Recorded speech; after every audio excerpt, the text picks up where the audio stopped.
परिचय।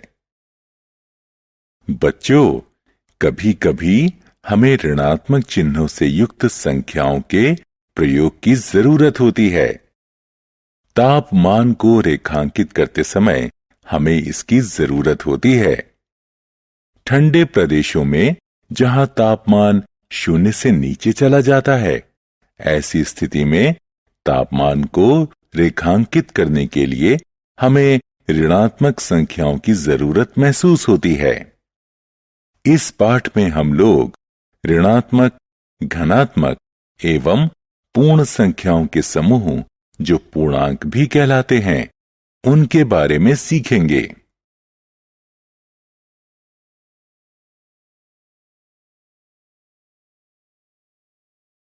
उद्देश्य। इस पाठ के अंत में आप निम्न करने में सक्षम हो जाएंगे: पूर्णांकों को परिभाषित करना, पूर्णांकों को संख्या रेखा पर वर्णन करना, पूर्णांकों के क्रम को परिभाषित करना, पूर्णांकों का योग एवं घटाव ज्ञात करना, पूर्णांकों के योग एवं घटाव को संख्या रेखा पर निरूपित करना। पूर्णांक पूर्ण संख्याओं एवं ऋणात्मक संख्याओं का संग्रह पूर्णांक कहलाता है। जैसे घटा 4, घटा 3, घटा 2, घटा 1, 0, 1, 2, 3, 4 इत्यादि। प्रिय बच्चों, आप लोग प्राकृत संख्याओं एवं पूर्ण संख्याओं के बारे में पहले पढ़ चुके हैं। यदि हम इन प्राकृत संख्याओं से पहले ऋणात्मक चिन्ह रख देते हैं, तो हमें पूर्ण संख्याओं के साथ इन ऋणात्मक संख्याओं का जो संग्रह प्राप्त होता है, वह पूर्णांक कहलाता है। संख्या रेखा पर पूर्णांक का निरूपण। यह आकृति एक संख्या रेखा को दर्शाती है, जिस पर समान दूरी पर कुछ बिंदुओं को अंकित किया गया है। इस संख्या रेखा पर एक बिंदु 0 के रूप में अंकित किया गया है। बिंदु जो कि अंकित बिंदु 0 के दाईं तरफ है, धनात्मक पूर्णांक कहलाते हैं। बिंदु जो कि अंकित बिंदु 0 के बाईं तरफ हैं, ऋणात्मक पूर्णांक कहलाते हैं, जो कि घटा 1, घटा 2, घटा 3 इत्यादि हैं।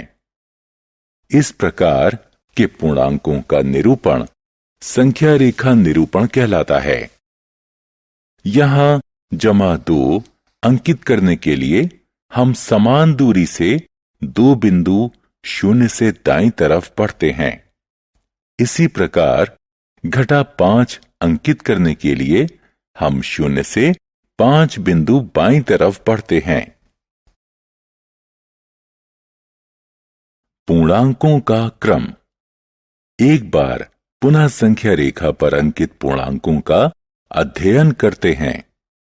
हम जानते हैं कि संख्या 9 संख्या 5 से बड़ी है।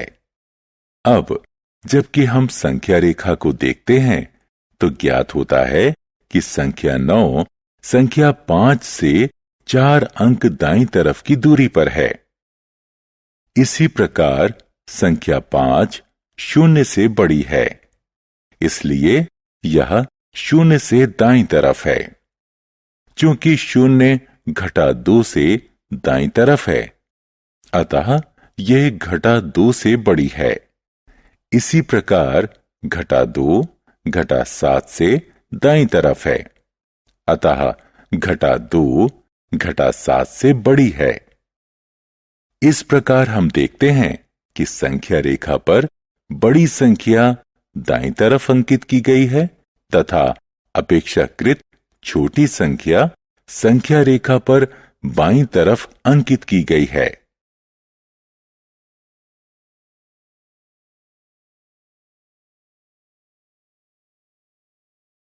पूर्णांकों का योग, दो धनात्मक संख्याओं का योग। उदाहरण, एक लड़का सीढ़ियों पर चढ़ता है। वह 6 पायदान ऊपर चढ़ता है एवं थोड़ी देर ठहरकर पुनः 4 पायदान और ऊपर की ओर चढ़ता है। तो वह लड़का सतह से कितनी पायदान ऊपर चढ़ता है? हल, आप देख सकते हैं कि उसने कुल मिलाकर 6 जमा 4 पायदान चढ़े हैं, जो कि 10 पायदानों के बराबर होते हैं। दो ऋणात्मक संख्याओं का योग। उदाहरण, एक खेल जिसमें आपको कागज की कुछ पर्चियों में से 2 पर्ची चुनना है जिस पर संख्याएं अंकित हैं। आपको चुनी हुई दोनों पर्चियों के ऊपर अंकित संख्याओं का योग निकालना है। मान लें, अगर आपको संख्या क्रमशः -2 एवं -5 मिलती है, तो बताइए इन दोनों संख्याओं का योग क्या होगा? यह होगा -7 के बराबर। दो पूर्णांकों का योग। उदाहरण, मान लीजिए ऊपर दिए गए खेल में आपको संख्या क्रमशः -5 एवं -9 दो पर्चियों पर प्राप्त होती है, तो उनका योग क्या होगा? जी हां, उनका योग -4 होगा।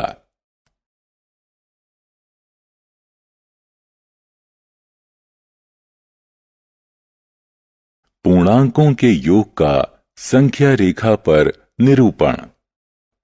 प्यारे बच्चों, अब हम संख्या रेखा पर किन्हीं दो पूर्णांकों का योग करना सीखेंगे। मान लें, अगर हमें पूर्णांक 6 एवं 4 के योग को संख्या रेखा पर निरूपित करना है। सबसे पहले हम संख्या रेखा पर 0 से दाईं तरफ 6 बिंदु बढ़ेंगे तो संख्या 6 पर पहुंचेंगे। अब पुनः 4 बिंदु दाईं तरफ बढ़ेंगे तो जो संख्या 10 प्राप्त होती है, यही पूर्णांक 6 एवं 4 का योग होगा। अब हम दो ऋणात्मक संख्याओं -5 एवं -4 का योग संख्या रेखा पर निकालते हैं। इस स्थिति में हम पहले 0 से बाईं तरफ 5 बिंदु बढ़ते हैं, पुनः 4 बिंदु बाईं तरफ और बढ़ते हैं तो संख्या -9 पर पहुंचते हैं। इस प्रकार हमें पूर्णांक -5 एवं -4 का योग -9 प्राप्त होता है। अतः हमें ज्ञात होता है कि दो धनात्मक पूर्णांकों का योग सदैव धनात्मक होता है एवं दो ऋणात्मक पूर्णांकों का योग सदैव ऋणात्मक पूर्णांक होता है।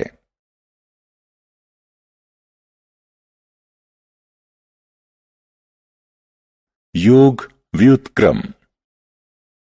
मान लीजिए कोई चींटी 3 बिंदु 0 से दाईं तरफ रेंगती है तथा वापस रेंगते हुए उसी बिंदु पर आ जाती है, तो बताएं वो कहां तक पहुंचती है? आप देख सकते हैं कि यह 0 पर है।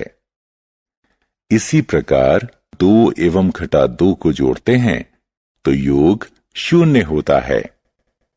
यदि हम 3 एवं -3, 4 एवं -4 इत्यादि का योग 0 होता है।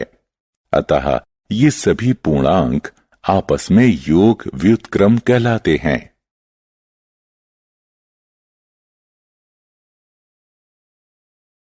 धनात्मक एवं ऋणात्मक पूर्णांकों का वर्गीकरण कर योग ज्ञात करना।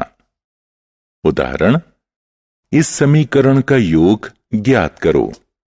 हल, इसे अच्छी तरह समझने के लिए हम इस पर आधारित एक उदाहरण की मदद लेंगे।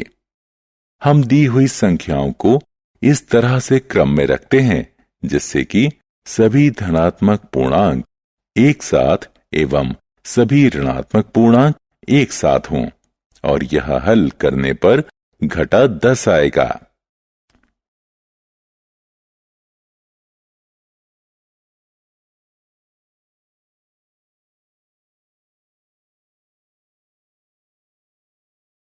ऋणात्मक पूर्णांकों का घटाव।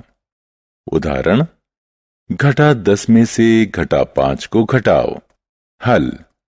अब हम संख्या रेखा का प्रयोग कर घटा 10 घटा कोष्ठक में घटा 5 का मान ज्ञात करते हैं।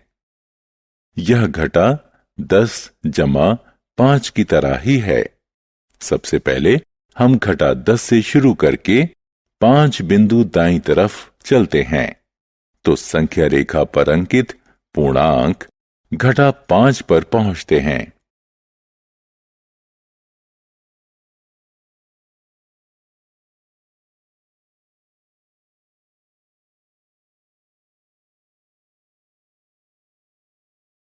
सारांश। आइए हमने जो कुछ सीखा है उसे संक्षेप में दोहराएं। z बराबर घटा 3 घटा 2 घटा 1 0 1 2 3 पूर्णांकों का समूह है।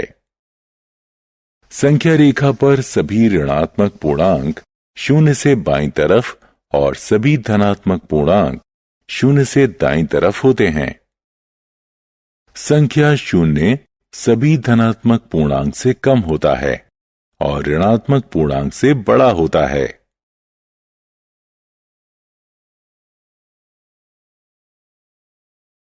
पूर्णांकों के जोड़ एवं घटाव। 1. जब दो धनात्मक पूर्णांक को जोड़ा जाता है हमें एक धनात्मक पूर्णांक प्राप्त होता है। जब दो ऋणात्मक पूर्णांकों को जोड़ा जाता है हमें एक ऋणात्मक पूर्णांक प्राप्त होता है। जब एक धनात्मक एवं एक ऋणात्मक पूर्णांक को जोड़ा व घटाया जाता है तो हमेशा बड़ी संख्या का चिन्ह लगाया जाता है। एक पूर्णांक का घटाव उसके योग व्युत्क्रम के योग के समान होता है।